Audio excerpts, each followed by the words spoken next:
आदाब बनारस, सलाम बनारस, सुबह बनारस को पढ़ाओ।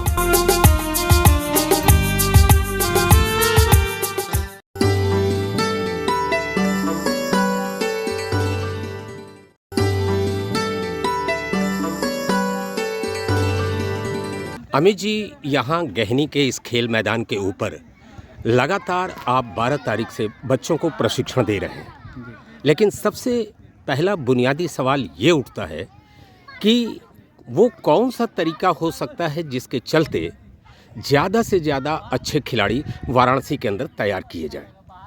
इसके लिए हम लोग को इंटरमीडिएट कॉलेज में 3 ग्रुप में 3 श्रेणी में ग्रुप डिवाइड करके हमको टूर्नामेंट का वो ऑर्गेनाइजेशन करना पड़ेगा। उस पे हम लोग को बच्चों पे जो कक्षा 1 से लेकर 6 तक हैं उनके लिए पहला श्रेणी, और उसके बाद 7 से लेकर 9 तक दूसरा श्रेणी, और 9 के बाद 12 तक तीसरा श्रेणी। तीनों ग्रुप पे अलग अलग हमें वर्क करना पड़ेगा, जिससे कि हम अपने फुटबॉल को आगे तक बढ़ा सकते हैं।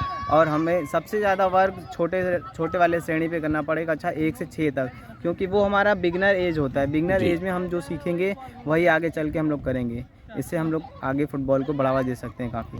नहीं तो ये तो बात ये हो गई कि भाई इन श्रेणियों में ज़्यादा से ज़्यादा पूरे वाराणसी के अंदर स्कूलों में प्रतियोगिताएं कराई जाएं। जी, प्रतियोगिता। एक दूसरा सवाल, कहते हैं कि एक प्रतियोगिता को कराने के लिए जी काफ़ी चीज़ों की व्यवस्था करनी पड़ती है। जी तो क्या समाज के उन संपन्न लोगों को जो फुटबॉल में अभिरुचि भी रखते हो, क्या उन्हें आगे नहीं आना चाहिए प्रतियोगिताओं को कराने के लिए? सबसे पहले तो हमारे ये स्कूल जो हैं, स्कूल लेवल पे जो है, इनको आगे आना चाहिए बढ़ चढ़ के, जिससे कि हमारे स्कूल में जो सीखते हैं बच्चे वो शारीरिक और मानसिक दोनों तरीके से वो स्वस्थ रह सके। और स्कूल लेवल पे ज़्यादा अगर हम वर्क करेंगे तो हमें ज़्यादा बेनिफिट मिलेगा। जी।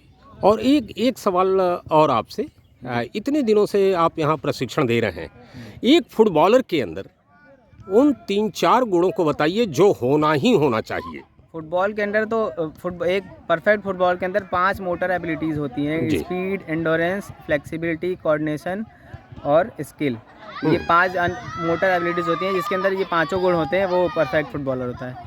और इन्हें अभ्यास में लाने के लिए क्या क्या तरीके अख्तियार किए जा सकते हैं? इनका सबसे पहले तो इनका एक प्लान बनता है, शेड्यूल बनता है कि इस हिसाब से इस समय पे बच्चों को इतना वर्क कराना है। आज हमारा जैसे स्किल का वो है सेशन है, तो हम केवल बच्चों पे स्किल पे वर्क कर रहे हैं। प्रॉपर वार्म अप के बाद केवल आज स्किल सेशन, फिर उसके बाद अगले दिन स्किल के बाद कोऑर्डिनेशन एक्सरसाइज, फिर उसके बाद अगले दिन फ्लेक्सिबिलिटी, फिर एंडोरेंस, फिर स्पीड। सब पे अलग अलग दिन अलग अलग वर्क किया जाता है, एक बच्चे पे सही समय देके। हमसे बात करने के लिए अमित जी आपका बहुत बहुत धन्यवाद सर। Thank you.